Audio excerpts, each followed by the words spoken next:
Bonsoir à tous, bonjour à tous. Je remercie la commission scientifique de m'avoir convié effectivement à vous parler de l'intérêt des protocoles de sédation et réanimation pédiatrique. Alors je séparerai ma présentation en deux parties. D'abord essayer de vous faire un état des lieux un petit peu de la littérature non exhaustif, de ce qui existe dans la littérature et surtout de vous donner des tendances de ce que peuvent apporter les protocoles de sédation dans les services de réanimation. Et puis dans la deuxième partie, je vous ferai part de notre expérience dans notre centre à Nantes où on a créé un protocole de sédation, on l'a implémenté et on a analysé surtout son intérêt. Je n'ai pas de conflit d'intérêt à déclarer. Alors juste pour planter le décor, une petite diapo d'épidémiologie pour vous dire que globalement dans nos services, un patient sur deux est ventilé. Si on reprend deux grosses études qui s'est intéressée justement au pourcentage d'enfants ventilés dans les services de réanimation. La première, c'était l'étude PALIV consacrée au SDRA de l'enfant. Dans le screening de l'ensemble des patients, il y avait à peu près un patient sur deux qui était ventilé. C'était une grosse étude, 59 réanimations, dont 5 en France. On retrouve à peu près les mêmes chiffres dans l'étude italienne, une étude italienne observationnelle, incluant 18 réanimations, dans laquelle également environ un patient sur deux était ventilé. En ce qui concerne les gestes douloureux auxquels ces patients sont exposés, il y a finalement assez peu de données dans la littérature. Il y a une belle étude en réanimation néonatale qui mettait en évidence que globalement un nouveau-né de réanimation est exposé à une quinzaine, 16 exactement, actes douloureux au sens large par jour. Bien évidemment, la majorité de ces patients va nécessiter une sédation qui est grévée d'une surmorbidité évidente. Je vous cite ici quelques exemples rapidement, parce qu'on n'a pas le temps de rentrer dans le détail. Cette vieille étude qui date maintenant d'avant les années 2000, publiée dans Chest chez l'adulte, où ils avaient comparé, c'était une étude adulte, qui avait comparé 240 adultes, ils avaient comparé ceux qui recevaient une sédation continue à ceux qui ne recevaient pas de sédation continue, c'est-à-dire soit pas de sédation, soit que des bolus.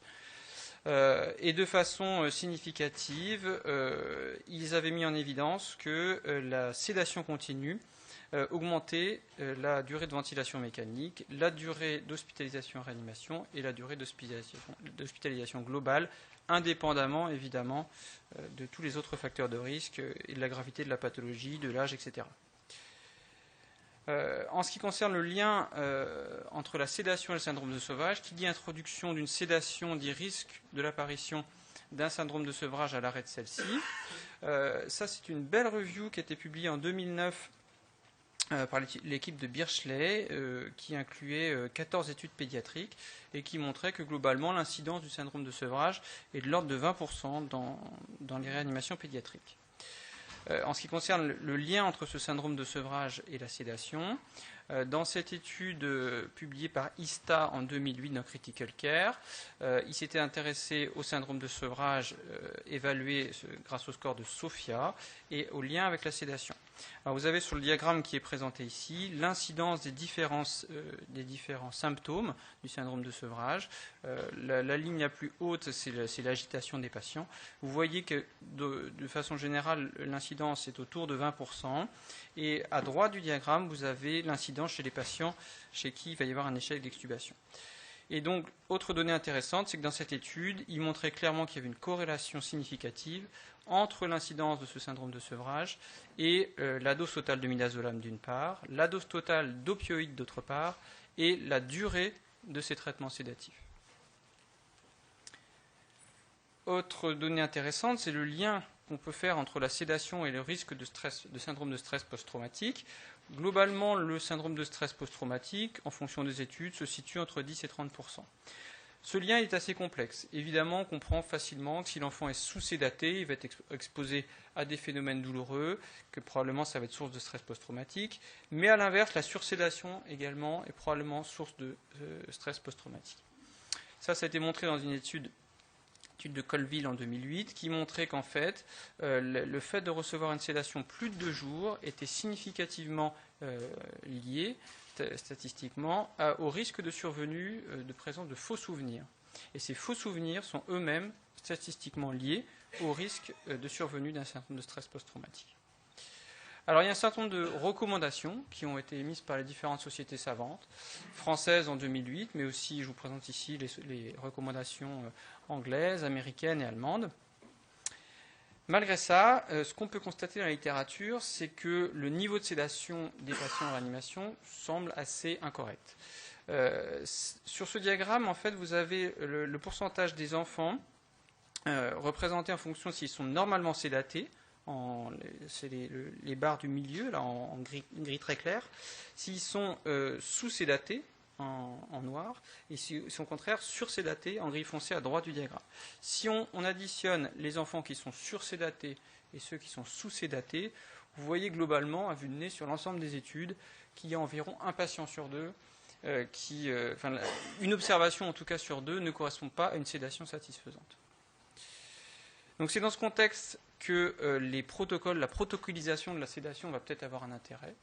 Et je vais donc vous présenter essentiellement deux types de protocoles, qui sont les protocoles d'interruption quotidienne de la sédation et les protocoles de gestion de la sédation par les infirmières, dont le but est d'une part de mieux sédater les patients et probablement également de moins les sédater, mais ça on va en discuter. Alors les questions auxquelles je vais essayer de répondre dans les différentes études que je vais vous présenter, encore une fois c'est une présentation non exhaustive de la littérature, c'est d'abord ces protocoles sont-ils applicables dans les services au quotidien, services de réanimation adulte, mais aussi de pédiatrie. Est-ce qu'ils permettent de diminuer les doses de sédation?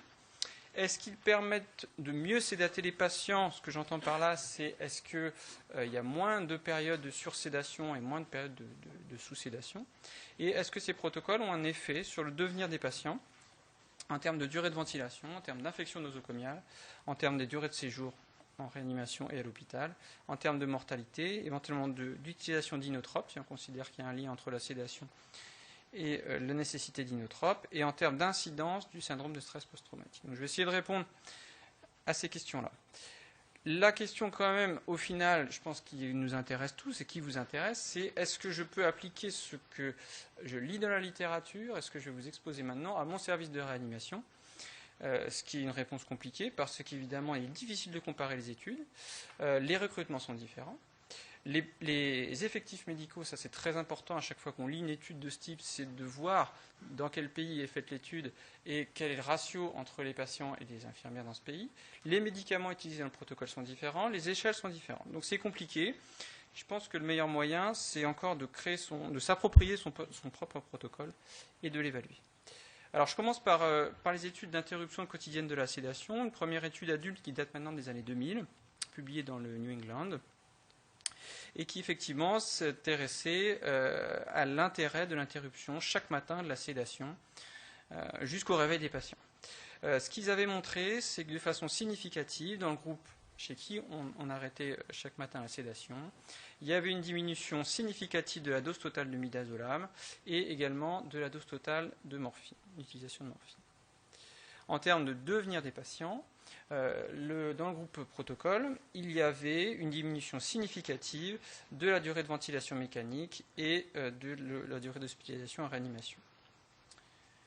Autre étude, cette fois rétrospective, avec un petit peu le même design, étude adulte également, toujours s'intéressant à l'interruption quotidienne de la sédation, qui a mis en évidence, toujours de la même manière, une diminution de la durée de ventilation mécanique et de la durée d'hospitalisation dans les services de réanimation et à l'hôpital. Alors, qu'est-ce qu'on a en pédiatrie? On a une étude pédiatrique qui a été réalisée en Inde sur 102 enfants, publiée en 2012, en pédiatrie critical care. Dans cette étude, les enfants étaient réveillés à 8 heures tous les matins, jusqu'à leur réveil complet, et s'il y avait nécessité de réintroduire une sédation, cette sédation était réintroduite avec 50% de la dose initiale. En termes de diminution de la sédation, ils avaient diminué significativement les besoins en midazolam. Alors ce qu'il faut noter, c'est quand même que c'est des grosses doses de midazolam. Si on fait un calcul rapide, 11 mg par kilo par jour dans la première partie de l'étude, ça fait 400 gamma-kilo-heure, c'est des grosses doses de midazolam. En tout cas, il l'avait diminué de façon significative. Et en termes de devenir des patients, de la même façon, on retrouve une diminution de la durée de ventilation mécanique et de la durée d'hospitalisation en réanimation pédiatrique. Je vais vous parler maintenant des protocoles appliqués par les infirmières. Je commencerai par vous présenter l'étude qui avait été réalisée à Dijon par M. Queneau, qui était venu nous la présenter, je crois que c'était en 2008 ou 2009, ici à la SRLF, et qui s'intéressait effectivement à des protocoles gérés par les infirmières au lit du patient et de leur impact en termes de devenir des patients. C'était un protocole qui était assez simple, basé essentiellement sur l'augmentation ou la diminution du midazolam ou du propofol en fonction de la sédation des patients. Et ce qu'il avait mis en évidence, c'est que le fait que les infirmières puissent gérer elles-mêmes ce protocole au lit du malade diminuait significativement la dose moyenne quotidienne d'Hypnovel et de façon identique pour le propofol. En termes de devenir des patients, ils avaient diminué de façon quand même assez importante le nombre de pneumopathies acquises sous ventilation mécanique, le nombre de jours d'hospitalisation en réanimation et le nombre de jours d'hospitalisation globale. Ça, c'est une étude de gestion des protocoles au lit du malade par les infirmières, cette fois en pédiatrie. Alors, c'est toujours une étude prospective, monocentrique, toujours du même type, avant-après mise en place d'un protocole, dans un service à Rotterdam, un service de 15 lits, dans lequel je n'ai pas le ratio, ce n'était pas mentionné dans le papier, le ratio entre les infirmières et les patients, c'est très important, évidemment. Donc une étude avant-après, je ne vous détaille pas le protocole parce que ce n'est pas le but et on n'a pas le temps.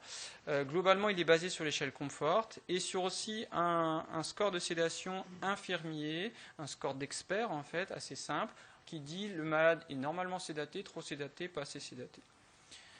Il est assez complexe, je trouve, ce protocole. Ça, c'est une partie du protocole simplement que j'ai mis sur la diapo. En tout cas, il n'est pas très très simple.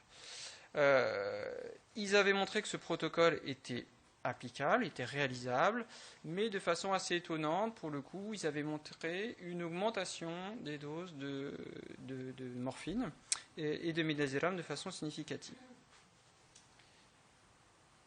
En ce qui concerne l'impact sur le devenir des patients, pour le coup, ça n'avait pas été mentionné dans le papier. Autre étude qui s'intéressait donc à l'implémentation d'un protocole géré par les infirmières au lit du malade. C'est une étude réalisée cette fois aux États-Unis, donc on est dans un contexte différent. Aux États-Unis, Amérique du Nord, ils ont la possibilité de faire profiter chaque patient d'une seule infirmière, ce qui change beaucoup les choses. Ils ont étudié, c'était un protocole qui était basé sur leur propre échelle de sédation, qui est l'échelle de Seattle, et les médicaments utilisés étaient la morphine et le lorazépam, qui est une benzodiazépine de longue durée d'action, qui n'est pas disponible chez nous. Donc vous voyez, pour analyser la littérature, encore une fois, on est dans un contexte bien particulier. En tout cas, ce qu'eux avaient montré, c'est une diminution significative par l'implémentation du protocole des doses de morphine, d'une part, des doses de lorazépam, d'autre part, et des doses totales de sédation. Si on prend les deux, et en termes de devenir des patients, ils avaient montré une tendance, sans qu'elle soit significative, à la diminution de la durée de ventilation mécanique et de la durée d'hospitalisation en réanimation. Alors, donc ça, je vous ai montré une liste non exhaustive des choses. Globalement, il y a une tendance, on a l'impression que ça améliore les choses. Encore une fois, chaque cas est différent, chaque étude est différente.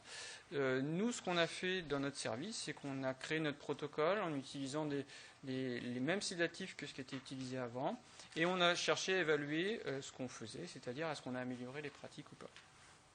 Donc, c'était une étude avant-après dans notre service de réa pédiatrique de Nantes, qui est un service de 12 lits médico-chirurgical. Globalement, ça s'est déroulé de la façon suivante. Il y a eu 15 mois de phase avant. On a recueilli l'ensemble des données relatives aux données démographiques, à la sédation, à la ventilation et aux complications. On a créé ce protocole et on l'a mis en place pendant 6 mois, basé sur un groupe de travail médico-infirmier. Et après, on a évalué la mise en place de ce protocole durant la même durée que la phase avant.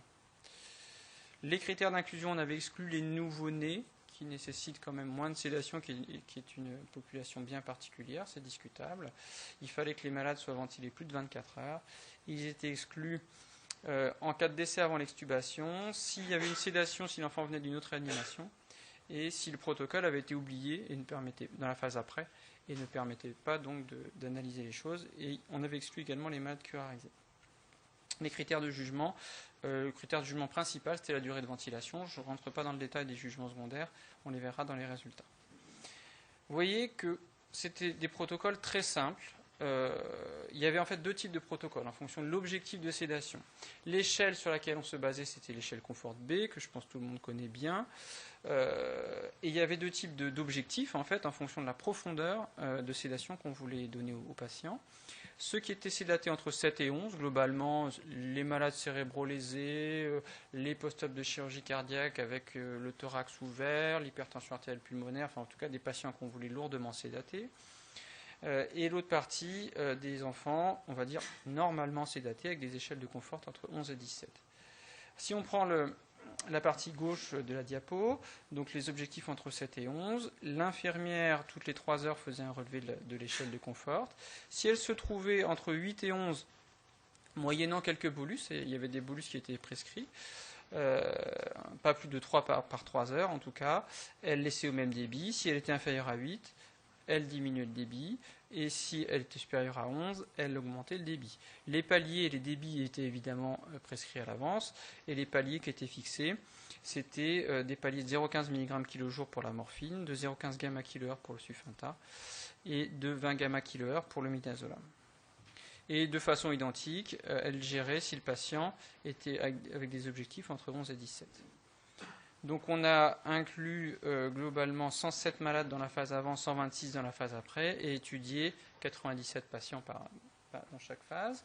En termes de caractéristiques des patients, ils n'étaient pas différents en termes d'âge, de poids, de ratio de sexe. Il y avait quand même une différence importante en termes de recrutement, puisqu'il y avait plus de malades chirurgicaux, en particulier plus de chirurgie cardiaque dans la deuxième phase, ce qui correspond à l'évolution du recrutement de notre service en fait. Il n'était pas différent en termes de score de PIM2 à l'entrée. Alors en termes de devenir, donc les tableaux s'expriment de la façon suivante. Vous avez les valeurs brutes. J'ai exprimé les valeurs en augmentation ou en diminution. Quand c'est en rouge avec un chiffre moins, c'est que ça a diminué. Quand c'est en bleu avec un chiffre plus, c'est que ça a augmenté. Et à côté, vous avez les petits P. En termes de durée de ventilation, on a diminué de 12%, mais ce n'était pas significatif. En termes d'auto-extubation et d'échec d'extubation, on a retrouvé exactement les mêmes choses entre les deux phases. Difficile de dire quoi que ce soit des durées de séjour, puisque dans un sens, pour la durée de séjour en réanimation, ça augmentait, mais la durée d'hospitalisation globale diminuait.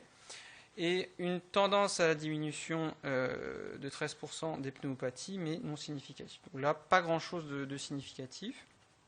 Ce qui est plus intéressant, c'est sur les doses de sédation. Si vous regardez la colonne de pourcentage d'augmentation, vous voyez qu'on a une tendance quand même assez forte. La grosse difficulté, c'est qu'on est dans une étude avant-après, qu'on a des contraintes de temps. On ne peut pas faire d'études avant-après qui se prolongent dans le temps. Et donc, probablement que le nombre de patients est un peu insuffisant avec des écarts types qui sont quand même relativement importants. En tout cas, on observe quand même une tendance à la diminution de la sédation. Pour ce qui est du midazolam, une diminution significative de 23% de la dose moyenne quotidienne de midazolam et de 15% de la durée moyenne, sans qu'elle soit significative pour le coup. Les morphiniques, le sufentanil, diminution de 3% non significative, et la durée moyenne également, diminution non significative de 11%. La morphine, globalement, à peu près la même chose entre les deux groupes. Ce qui est intéressant après, c'est la comparaison sur l'utilisation de la kétamine, qui est notre dose en fait, qui est notre drogue, pardon, un petit peu de deuxième ligne en fait, quand on a du mal à se sortir avec la sédation classique. On a diminué de 30% la dose quotidienne de kétamine. C'est pas significatif en raison des écarts types. Par contre, la durée moyenne de kétamine était diminuée quasiment de 50%, et là c'était significatif. En termes de syndrome de sevrage, entre les deux phases, une diminution de 15% dans la deuxième phase sans que ce soit significatif, et une diminution de la dose moyenne de clonidine, de catapressant, de 50%, encore une fois non significative.